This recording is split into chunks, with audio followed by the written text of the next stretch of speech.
వి news Telangana news కి స్వాగతం. ముందుగా ముఖ్యాంశాలు. రాజమండ్రి నుండి రాష్ట్ర అధికార ప్రతినిధి మాజీ MP Margani Bharat press meet.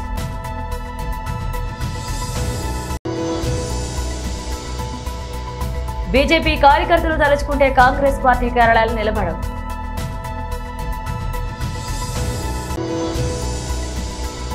సినీ నటి నదియాతో ప్రేమపై నటుడు సురేష్ స్పందన.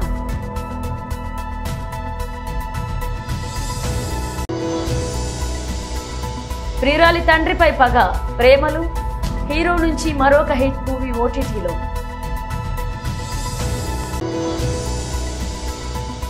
ప్రభుత్వం ఇచ్చే సాయాన్ని ప్రజలు అందిపుచ్చుకోవాలి, సీఎం చంద్రబాబు నాయుడు. రాజమండ్రి నుండి రాష్ట్ర అధికార ప్రతినిధి మాజీ MP Margani Bharat press meet నిర్వహించారు. అందరూ కూడా ఆనందించేవాళ్ళు. కానీ ఇవాళ మనం రాష్ట్రంలో చూసినట్టయితే మొత్తము సొమ్ము ఒకరిది సోకొకరిది అన్నట్టు వ్యవహారం కనబడుతూ ఉంది. అంటే తెచ్చినవి ఏమో గతంలో జగన్మోహన్ రెడ్డి గారు ముఖ్యమంత్రిగా ఉన్నప్పుడు వారు తీసుకొచ్చినాయి. ఇప్పుడు బల్క్ డ్రగ్ ప్రాజెక్ట్ అయితే కానివ్వండి, లేకపోతే గ్రీన్ ఎనర్జీకి హైడ్రోజన్ దానికి సంబంధించి అయితే కానివ్వండి, లేకపోతే రైల్వే జోన్కి అయితే కానివ్వండి, అప్పుడు గతంలో ఇవన్నీ కూడా తీసుకుని వచ్చినాయే. ఇప్పుడు ప్రత్యేకించి కొత్తగా ఏం తీసుకుని వస్తున్నారు అనేది మా ప్రశ్న. ఇప్పుడు ప్రధానమంత్రి గారు వస్తున్నారు. ఇప్పుడు అక్కడ కొన్ని వేల కోట్ల రూపాయలు విలువ చేసే స్టీల్ ప్లాంట్ ఉంది, అది ప్రైవేటైజ్ చేస్తూ ఉన్నారు. దాని మీద ఏదన్నా మీరు హామీ ఇప్పించగలుగుతున్నారా అని అడుగుతున్నాం. అది ప్రైవేటైజ్ చేయట్లేదు, దాన్ని యాజ్ ఇట్ ఈజ్ ఉంచుతాము. ఇప్పుడు మొన్న బడ్జెట్లో కర్ణాటకకి ఒక 15,000 కోట్ల రూపాయలు ఇండస్ట్రీకి సంబంధించి చేయూతనిచ్చారు.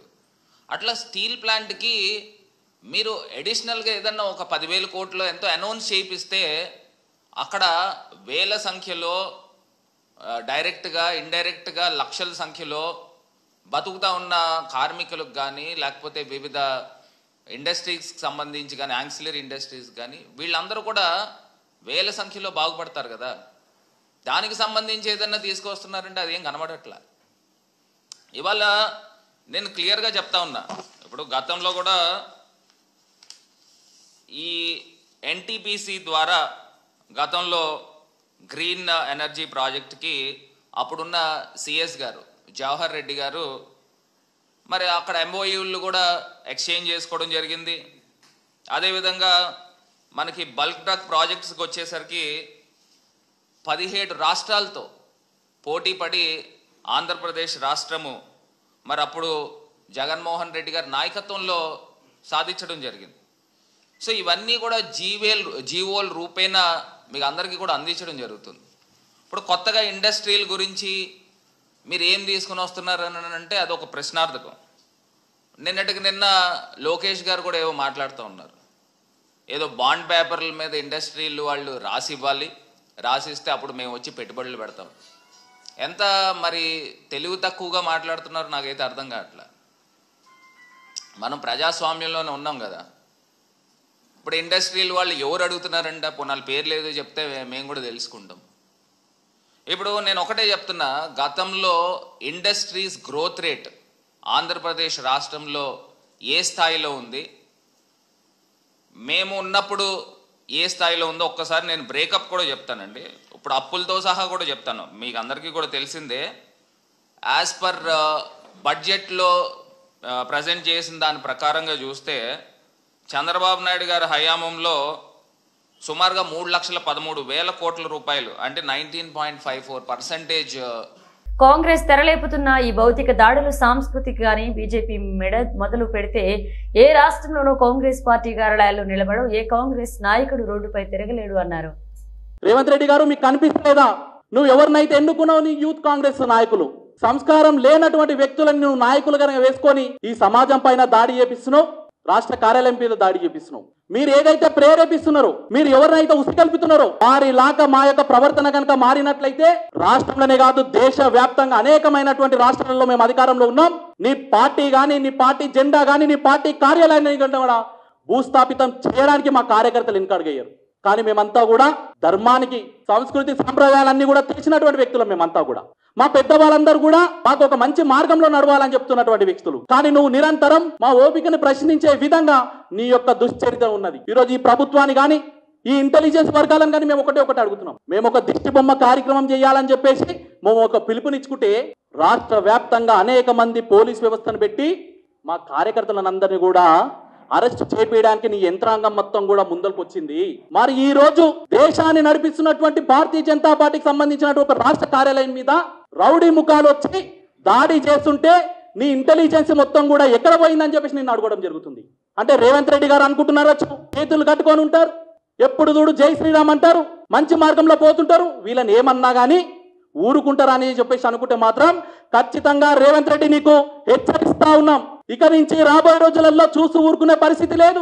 ఖచ్చితంగా నీ ప్రభుత్వం ఏదైతే దొంగ దారిన పోతుందో, నువ్వు ఎవరినైతే రౌడీ ముఖాలని, డ్రగ్స్ కరెక్ట్ అయినటువంటి వ్యక్తులని, డ్రింకర్స్ ని ఎవరినైతే నీ పార్టీ కార్యకర్తలుగా వేసుకున్నావో వాళ్ళందరినీ కూడా రోడ్ల మీద బట్టలిప్పి ఉరికిచ్చి ప్రతి కార్యకర్త కొట్టకపోతే అడగండి అని చెప్పేసి ఒక సందర్భంగా అడుగుతున్నాం. మేమంతా కూడా గతంలో కూడా కేసీఆర్ ఎవరైతే ఉన్నారో టీఆర్ఎస్ ప్రభుత్వం కూడా ఇటువంటి దాడులకే పాల్పడ్డది. ఈ రోజు వాళ్ళ ఇంటికి పరిమితమైనారు. ఇప్పుడు 5 ఏళ్ల పాటో 4 ఏళ్ల పాటో 3 ఏళ్ల పాటో కాంగ్రెస్ ప్రభుత్వం పాలిస్తదొచ్చు, కానీ రాబోయే రోజులలో భారతీయ జనతా పార్టీ ఖచ్చితంగా ఉంటుంది. ఈ రోజు ఎవడైతే దాడి చేసిన వాళ్ళని ఎవరిని కూడా వదిలిపెట్టే ప్రసక్తే లేదు. ఏ అధికారి అయితే అలాంటి మూకలకు మద్దతు తెలిపిరో వాళ్ళందరూ కూడా ఖచ్చితంగా మేము ఏరి పట్టుకొని వారి మీద మేము యాక్షన్ తీసుకోవడానికి వెనకడగేయమని చెప్పేసి ఒక సందర్భంగా తెలియజేస్తున్నాను. ఎవరైతే లుచ్చాలి ఇలాంటి పని చేసినారో వాళ్ళని తక్షణమే జైళ్లకు పంపించాలి, వారి మీద తక్షణమే కేసులు భావించాలి, వారిని తక్షణమే ఏదైతే హత్యా ప్రయత్నం చేసిరో వాళ్ళందరూ కూడా ఎప్పుడైతే నువ్వు జైల్లోకి పంపిస్తావో అప్పుడే నీ యొక్క నిజాయితీ అనేది బయటపడుతుంది. లేకపోతే రేవంత్ రెడ్డి ఇక్కడి నుంచే నువ్వు నాంది పలికినావు. మా ప్రతి కార్యకర్త రోడ్ల మీద కనుక వెళ్ళినట్లయితే ఎక్కడ కూడా నీ యొక్క మినిస్టర్లు తిరగరు, ఎక్కడ కూడా నీ ఎమ్మెల్యేలు తిరగరు, ఎక్కడ కూడా నీ కార్యకర్తలు కూడా తిరగరు. వికాస్ అయినటువంటి దేశభక్తి కలిగినటువంటి కార్యకర్తలు మేమంతా కూడా. ఏపీజీబీ ప్రధాన కార్యాలయం తరలింపును వ్యతిరేకిస్తూ ఖాతాదారులకు ప్రజలకు అవగాహన సదస్సు బుధవారం కాగితాలపేట ఏపీజీబీ కార్యాలయం వద్ద సదస్సు చేపట్టారు. ఈ సదస్సు ఉద్దేశించి రాయలసీమ కమ్యూనిస్టు పార్టీ రాష్ట్ర కార్యదర్శి ఎన్ రవిశంకర్ రెడ్డి మాట్లాడుతూ తరతరాలుగా అన్ని విధాలుగా అభివృద్ధి జరగవలసిన రాయలసీమను మన పాలక పార్టీలు మోసం చేస్తుందని, ఈ మోసాన్ని ఎదిరించకపోతే బానిసలుగా బతకాల్సిన పరిస్థితి వస్తుందని రాయలసీమ కమ్యూనిస్టు పార్టీ రాష్ట్ర కార్యదర్శి రవిశంకర్ రెడ్డి అన్నారు. ఏపీజీబీ ప్రధాన కార్యాలయం అమరావతి తరలిస్తే రాయలసీమలోని ఈ బ్యాంకు ఖాతాదారులతో అడ్డుకుంటామని ఆయన అన్నారు. రాష్ట్ర ప్రభుత్వం కేంద్ర ప్రభుత్వం ఇచ్చిన గైడెన్స్ ప్రకారం రాయలసీమలోని కడప జిల్లాలో ఉన్న ప్రధాన కార్యాలయం అమరావతికి తరలించడం తగదు అని అన్నారు. ఏపీజీబీ ప్రధాన కార్యాలయాన్ని కేంద్ర కార్యాలయాన్ని కడప నుంచి అమరావతికి తరలించాలన్న ప్రభుత్వ ఆలోచనను ప్రజలకు చెప్పి వాళ్ళని చైతన్యవంతం చేయడానికి రాయలసీమ కమ్యూనిస్టు పార్టీ ఆధ్వర్యంలో ప్రతి బ్యాంకు శాఖ దగ్గర అవగాహన సదస్సులు నిర్వహిస్తున్నాం. అలాంటి ఒక సదస్సులో భాగంగా ఈరోజు ఇక్కడ కాగితాలపేటలోని ఆంధ్రప్రగతి గ్రామీణ బ్యాంకు వద్ద ఈ సదస్సు నిర్వహిస్తూ ఉన్నాం. ఈ ప్రభుత్వానికి ఒక్కటే చెప్పదలుచుకున్నాం, అనాదిగా రాయలసీమకు చాలా అన్యాయాలు జరిగినాయి. అది నీళ్ల విషయంలో జరిగినాయి, నిధుల విషయంలో జరిగినాయి, ఉద్యోగాల విషయంలో జరిగినాయి, వైద్య సంస్థల విషయంలో జరిగినాయి, విద్యా సంస్థల విషయంలో జరిగినాయి. అన్ని విషయాల్లో మాకు అన్యాయం జరిగింది. ఇప్పుడు కూడా మీరు అన్యాయం చేయాలని చూస్తే మాత్రం తప్పకుండా ప్రతిఘటిస్తాం, పోరాడతాం. ఈరోజు ఆంధ్రప్రగతి గ్రామీణ బ్యాంకు కేంద్ర కార్యాలయం కడపలోనే ఉంచొచ్చు అన్న కేంద్ర ప్రభుత్వ మార్గదర్శకాలను ఎందుకు ఉల్లంఘిస్తున్నారు? ఇక్కడ ఉన్నటువంటి ప్రజలు కాదా? ఇది ప్రాంతం కాదా? ఈ ప్రాంతం అభివృద్ధి చెందాల్సిన అవసరం లేదా? అమరావతిని అంతా అభివృద్ధి అయితే సరిపోతుంది అని చెప్పి మేము అడుగుతా ఉన్నాం. రాయలసీమ ప్రయోజనాలకు హాని కలిగించే ఏ నిర్ణయాన్నైనా రాయలసీమ కమ్యూనిస్ట్ పార్టీ వ్యతిరేకిస్తుంది, ప్రతిఘటిస్తుంది, పోరాడుతుందని చెప్పడానికే ఈ సదస్సులు. రానున్న కాలంలో ఆంధ్రప్రగతి గ్రామీణ బ్యాంకు ప్రధాన కార్యాలయం కడపలోనే ఉండాలని రేపు 12వ తేదీన పెద్ద సదస్సు ఐఎంఏ హాల్లో నిర్వహించబోతున్నాం. ఈ సదస్సుకు మాజీ మంత్రి శైలజానాథ్, అట్లాగనే కర్నూలు నుంచి జయరాజు, అట్లాగనే తిరుపతి నుంచి తులసేంద్ర, ఇట్లా అన్ని పార్టీలు అన్ని రకాల వ్యక్తుల్ని పిలిచి పెద్ద సదస్సు నిర్వహించబోతున్నాం. ఆ తర్వాత కూడా దీన్ని పెద్ద ప్రజా ఉద్యమంగా మారుస్తాం. తప్పకుండా ఆంధ్రప్రగతి గ్రామీణ బ్యాంక్ కేంద్ర కార్యాలయం కడపలోనే ఉంచాలి, ఉంచేంత వరకు పోరాడతామని చెప్పి తెలియజేస్తాం. సీనియర్ సినీ నటుడు సురేష్ హీరోగా విలన్ గా క్యారెక్టర్ ఆర్టిస్ట్ గా విభిన్న పాత్రలు మెప్పించారు. తన కెరీర్ లో 270కి పైగా సినిమాలు చేశారు. తమిళంలో సైతం సత్తా చాటారు. అప్పట్లో హీరోయిన్ గా ఉన్న నదియాతో సురేష్ ప్రేమ వ్యవహారం నడిపారనే వార్తలు చక్కర్లు కొట్టాయి. నదియా ప్రస్తుతం సీనియర్ నటిగా ఫుల్ బిజీగా ఉన్న సంగతి తెలిసిందే. నదియాతో తనకు అఫైర్ ఉందంటూ వచ్చిన రూమర్స్ పై తాజాగా ఓ యూట్యూబ్ ఛానల్ ఇచ్చిన ఇంటర్వ్యూలో సురేష్ స్పందించారు. నదియా తనకు బెస్ట్ ఫ్రెండ్ అని, ఆమెతో తాను చాలా చిత్రాలు చేశారంటూ సురేష్ తెలిపారు. నదియాకు బాయ్ ఫ్రెండ్ ఉండేవాడని, ఆయన పేరు శిరీష్ అని చెప్పాడు. షూటింగ్ సమయంలో ఆమె తన బాయ్ ఫ్రెండ్ తో ఫోన్ లో ఎక్కువ సమయం మాట్లాడేదని తెలియజేశారు. శిరీష్ సురేష్ 2 పేర్లు ఒకేలా ఉండడంతో నదియా బాయ్ ఫ్రెండ్ తానే అని అందరూ అనుకునేవారని చెప్పారు. నదియా తనకు చెల్లెలు వంటిదని, ఆమెతో అఫైర్ కు అవకాశం లేదంటూ సురేష్ అన్నారు. శిరీష్ ను పెళ్లి చేసుకుని నదియా లైఫ్ లో సెటిల్ అయిపోయిందంటూ తాను చెప్పుకొచ్చారు. మలయాళంలో వచ్చిన విజయవంతమైన చిత్రాలలో ప్రేమలు ముందు వరుసలో కనిపిస్తుంది. నన్స్లిన్ కే గఫూర్ హీరోగా గిరీష్ తెరకెక్కించిన ఈ చిత్రం సంచలన విజయాన్ని సాధించింది. కేవలం 3 కోట్లలో నిర్మితమైన ఈ సినిమా 136 కోట్లను రాబట్టడం ఒక రికార్డు. అలాంటి కాంబినేషన్ లో రూపొందించిన మరొక సినిమానే అయామ్ కాథలన్ సినిమా క్రితం ఏడాది నవంబర్ 7వ తేదీన థియేటర్లకు వచ్చింది. రొమాంటిక్ లవ్ స్టోరీని టచ్ చేస్తూ సాగే క్రైమ్ థ్రిల్లర్ గా ఈ కథ నడుస్తుంది. లిజోమోల్ జోస్ కథానాయికగా నటించిన ఈ సినిమాలో దిలీష్ పోతన్ కీలకమైన పాత్ర పోషించాడు. సిద్ధార్థ్ ప్రదీప్ సంగీతాన్ని సమకూర్చిన ఈ సినిమా యూత్ నుంచి మంచి మార్కులను కొట్టేసింది. ఈ నెల 17వ తేదీ నుంచి సినిమా మానోరమా మ్యాక్స్ లో స్ట్రీమింగ్ కానుంది. కథ విషయానికి వస్తే విష్ణు బీటెక్ చదువుతూ ఉంటాడు. అతను సిమి లిజోమోల్ జోస్ ను ప్రేమిస్తాడు. ఆమెతో అందమైన జీవితాన్ని ఊహించుకుంటాడు. సిమి తనని అర్థం చేసుకోవడం, ఆమె తండ్రి చాకో తనని అవమానించడాన్ని విష్ణు తట్టుకోలేకపోతాడు. హ్యాకింగ్ చేయడంలో తనకి గల టాలెంట్ ను ఉపయోగించి సిమి తండ్రి వ్యాపార సామ్రాజ్యాన్ని కూల్చేయాలని నిర్ణయించుకుంటాడు. ప్రభుత్వం ఇచ్చే సాయాన్ని ప్రజలు అందిపించుకోవాలని 2047 నాటికి దేశంలోని ఆదర్శ నియోజకవర్గంగా కుప్పం మారాలని, మెరుగైన జీవనానికి అనుగుణమైన ప్రదేశంగా కుప్పం తయారు కావాలన్నారు. కుప్పంకు అన్ని రకాల విద్యా వైద్య సంస్థలు రావాలన్నారు సీఎం చంద్రబాబు నాయుడు. నిన్న ఆదిలాబాద్, సాయంత్రం నిర్మల్, రాత్రి ఇక్కడికి వచ్చాక 3-2 అయింది నైట్. మళ్ళీ తెల్లారి వందల సంవత్సరాలుగా రోడ్డు లేనటువంటి గ్రామాలకు ఈ రోజు మరి కలెక్టర్ గారి చొరవ, వారి యొక్క యాక్టివ్నెస్, అదేవిధంగా డిఎఫ్ఓ గారు, పిఓ గారు అందరి చొరవతో మరి గుట్టల మీద ఉన్నటువంటి 5 గ్రామాలకు ఈ రోజు రోడ్లు ఓపెనింగ్ పోయి రావడంతో లేట్ అవడం జరిగింది. బందాల, మరి పోచాపురం, గొల్లెపల్లి, అటు అల్లిగూడెం, నర్సాపురం అనేటువంటి విలేజ్లకు, లింగాల సైడు. సో మాకందరికి అక్కడ చాలా సంతోషం అనిపించింది. మారుమూల గ్రామాల బిడ్డలకు ఇన్నాళ్ళకు మనం రోడ్ వేసుకుంటున్నామని. అదే పద్ధతిలో మీరందరూ కూడా జాబ్ మేళ అనగానే ఇంత పెద్ద ఎత్తున వచ్చి మరి ఈ రోజు పార్టిసిపేట్ చేస్తున్నటువంటి మీ అందరికీ కూడా మనస్ఫూర్తిగా స్వాగతం తెలియజేస్తా ఉన్నాం. ముఖ్యంగా ఇందాక కలెక్టర్ గారు అన్నట్టుగా పోయినసారి కూడా చాలా కంపెనీస్ తోటి మేము జాబ్ మేళ పెట్టినాం. జూలైలో అనుకుంటా, జూలైలో. కానీ మనం హైదరాబాద్ పోవాలా అని చాలా మంది పోలేదు. ఇక్కడ కలెక్టర్ గారిని మరి కర్ణాటక రాష్ట్రం నుంచి ఇక్కడికి వచ్చి పనిచేస్తున్నారు.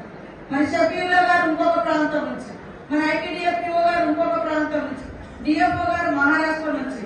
అంటే ఉద్యోగం కోసము, ఉపాధి కోసము కొన్ని పద్ధతులలో మారాల్సి వస్తుంది. మీరు గవర్నమెంట్ జాబ్ లో సెలెక్ట్ అయినా కూడా మరి గవర్నమెంట్ అవసరాల కొద్ది ఎక్కడ ఇస్తే అక్కడికి వెళ్లాల్సి వస్తుంది. ఇప్పుడు గవర్నమెంట్ జాబ్స్ కూడా ఈ ప్రభుత్వంలో దాదాపుగా 250-300 మందికి ములుగు జిల్లాలోనే, 197 మందికి టీచర్ జాబ్ ములుగు జిల్లా వాస్తవంలోకి వచ్చింది.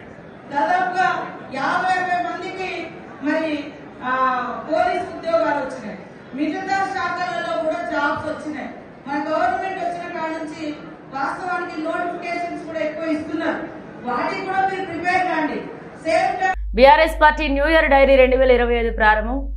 ఈ రోజు మీరందరూ గుర్తుపెట్టుకోవాల్సి ఉంటుంది. కుప్పంలో ఉండే ప్రతి ఒక్కరిని కోరుతున్నాను, నేను మిమ్మల్ని అందరినీ పైకి తేవాలని ఆలోచిస్తున్నాను. మీలో కూడా పట్టుదల ఉండాలి. మీరు అట్ట కాకుండా నేనేదో చెప్తే మీరు ఇట్నే చెప్తారు కాబట్టి మేము ఇట్లనే ఉంటామంటే మిమ్మల్ని ఎవరు మార్చలేరు. మళ్ళీ అట్లా కాకుండా నేను చెప్పింది మీరు అర్థం చేసుకుని అందిపుచ్చుకోవాలి. ఈ పిల్లల భవిష్యత్తు కోసం నేను పనిచేస్తున్నా. రాబోయే 2047లో 23 సంవత్సరాల్లో కుప్పం భారతదేశానికి ఒక ఆదర్శ నియోజకవర్గంగా ఉండాలి. ఎవరన్నా చదువుకోవాలంటే బెంగళూరు పోవడం కాదు, కుప్పానికి రావాలి. అలాంటి ఇన్స్టిట్యూషన్స్ ఇక్కడ తీసుకొస్తాం. ఒక మెడికల్ కావచ్చు, ఒక ఇంజనీరింగ్ కావచ్చు, ఒక టెక్నాలజీ కావచ్చు, అలాంటివన్నీ తీసుకొస్తాం. ఇదే కాకుండా మోస్ట్ లివబుల్ ప్లేస్ గా తయారు చేస్తాం. కుప్పానికి వస్తే ఆరోగ్యం పెరగాలి. ఎవరైనా కుప్పానికి వచ్చి ఇక్కడ ఉంటే మామూలుగా బెంగళూరులో ఉంటే కంటే ఒక 20-30 సంవత్సరాలు ఎక్కువ బతికే పరిస్థితి వస్తే ఎత్తుక్కుంటూ కుప్పానికి వచ్చే పరిస్థితి వస్తారు. అలాంటి ఆరోగ్యకరమైనటువంటి మోస్ట్ లివబుల్ ప్లేస్ గా తయారు చేస్తాం.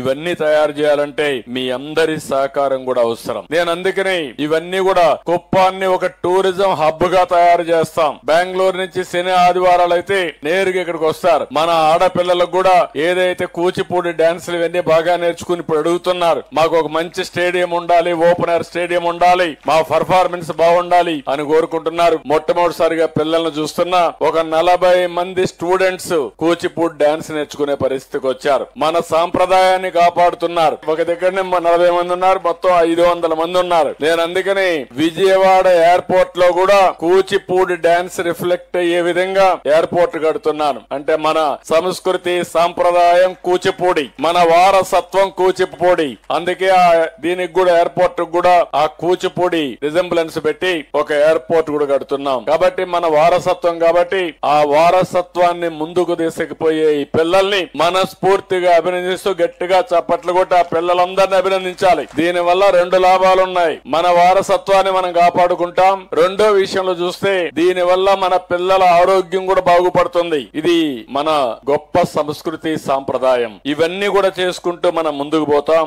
జిల్లాలోని నిరుద్యోగ యువతి యువకులు ప్రైవేట్ రంగంలో ఉద్యోగ కల్పన కొనసాగిస్తూనే ప్రభుత్వ ఉద్యోగాల కోసం ప్రయత్నించాలని, అనేక కష్టాలు పడుతూనే పైకి ఎదగాలని రాష్ట్ర పంచాయతీరాజ్ శాఖ మంత్రి ధనసరి అనసూయ సీతక్క అన్నారు. గోవిందరావుపేట మండలం చల్లవాయి గ్రామంలోని పిఎస్ఆర్ గోడెన్లో జిల్లా గ్రామీణాభివృద్ధి సంస్థ ఈజీఎంఎం సంస్థల వారి ఆధ్వర్యంలో నిర్వహించిన మెగా జాబ్ మేళా కార్యక్రమాన్ని సిజిఎంఎం special commissioner CEO B Shafi, జిల్లా ఉల్లా కలెక్టర్ దివాకర టిఎస్, ఐటీడీఏపీఓ చిత్రమిశ్రా, జిల్లా అటవీ శాఖ అధికారి రాహుల్ కిషన్ జాదలతో మంత్రి కలిసి ప్రారంభించారు. మాట్లాడిన ప్రతి వక్త, ప్రతి నాయకుడు ఒక మాట అన్నారు, ఇబ్బంది ఏదో ఉన్నది అని. కానీ ఒక్కసారి దయచేసి నేను మిమ్మల్ని ప్రార్థిస్తున్నా, ఇబ్బంది నిజంగా ఏమున్నది మనకు? కేసీఆర్ గారు 2001లో పార్టీ పెట్టినప్పుడు ఆ రోజు ఉండే ఇబ్బందులతో పోలిస్తే ఈరోజు మనం కూర్చున్న ప్లాట్ఫామ్లో ఈరోజు మనం ఉన్న పరిస్థితులు ఏమి ఇబ్బంది? ఇది ఇబ్బందే కాదు. అదొక లొట్టపీస్ కేసు, వాడొక లొట్టపీస్ ముఖ్యమంత్రి. చేయగలిగేది ఏమీ లేదు, ఇబ్బంది లేదు, మన లేదు. మీరు అనవసరంగా ఇబ్బంది అన్న మాట దయచేసి మీరు మాట్లాడకూడదు పబ్లిక్ వేదికల మీద. ఎందుకంటే ఇబ్బంది ఏముంది? కేసీఆర్ గారు ఆనాడు కడుపు మార్చుకొని తెలంగాణ వచ్చుడో కేసీఆర్ సచ్చుడో, తెలంగాణ జైత్రయాత్రనో కేసీఆర్ శవయాత్రనో అని కూర్చున్నాడు చూడు. గా ఇబ్బంది ముందుకి ఇది ఏమి ఇబ్బంది నాకు అర్థం కాదు. మా తమ్ముళ్ళు కేసీఆర్ గారు నిరాహార దీక్ష కూర్చున్నా నాకు యాదుకుంది. ఉస్మానియా యూనివర్సిటీలో మా తమ్ముడు సుమన్ కానీ, ఎర్రోల సీను కానీ, ఇంకా మిగతా విద్యార్థి నాయకులు వాళ్ళ ఈపులు విమానం మూత మోగినాయి. 56-60 లాఠీ దెబ్బలు పడితే ఒక్కొక్కరిని ఈపు కాలిపోయింది, కమిలిపోయింది. గా ఇబ్బందుల ముందు ఇదేం ఇబ్బంది? ఒక సిరిపురం యాదయ్య, ఒక శ్రీకాంతాచారి ఒంటి మీద పెట్రోల్ పోసుకొని, మనము చిన్న సురుకంటితేనే అయ్యా అవ్వ అంటాం, ఒంటి మీద పెట్రోల్ పోసుకొని భగభగ మండుతుంటే వాళ్ళు పోలీసుల మీద కురికిన చూడు. ఆ ఇబ్బంది ముందుకి ఇదేమి ఇబ్బంది?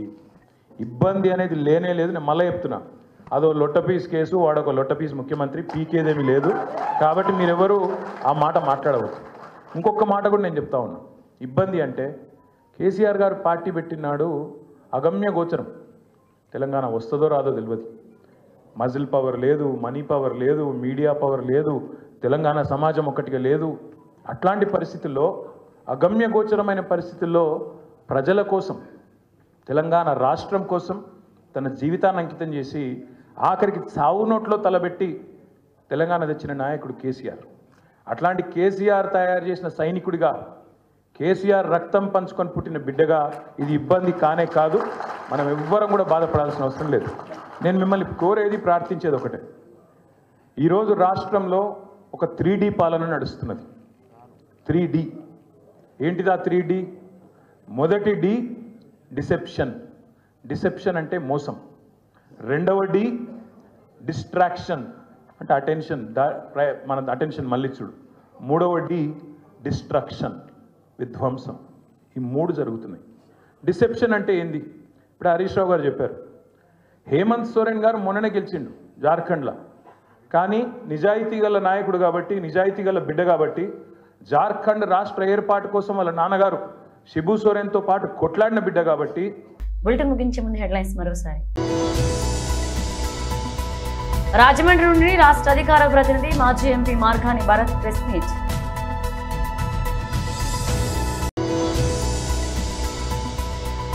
బీజేపీ కార్యకర్తలు తలుచుకుంటే కాంగ్రెస్ పార్టీ కార్యాలయాలు నిలబడవు.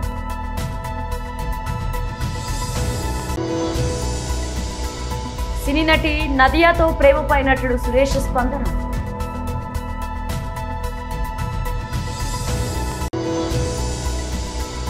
ప్రియురాలి తండ్రిపై పగ, ప్రేమలు, హీరో నుంచి మరొక హిట్ మూవీ ఓటీటీలో.